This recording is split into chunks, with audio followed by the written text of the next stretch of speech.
Welcome Priya kitchen. Day lunch வந்து சாதம், vegetable kurma, பட்டாணி, உருளைக்கிழங்கு, பீன்ஸ், காலிஃப்ளவர் எல்லாம் போட்டு குருமா. டிஃபனுக்கும் நல்லாயிருக்கும், சாப்பாட்டுக்கும் நல்லாயிருக்கும்.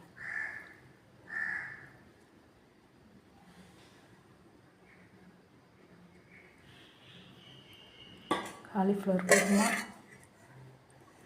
ரசம், சிப்ஸ்,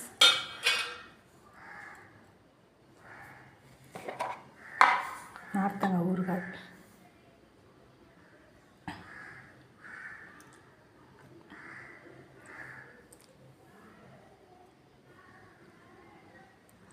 பிடிச்சிருந்தால் லைக் பண்ணுங்கள், ஷேர் பண்ணுங்கள். தேங்க்யூ.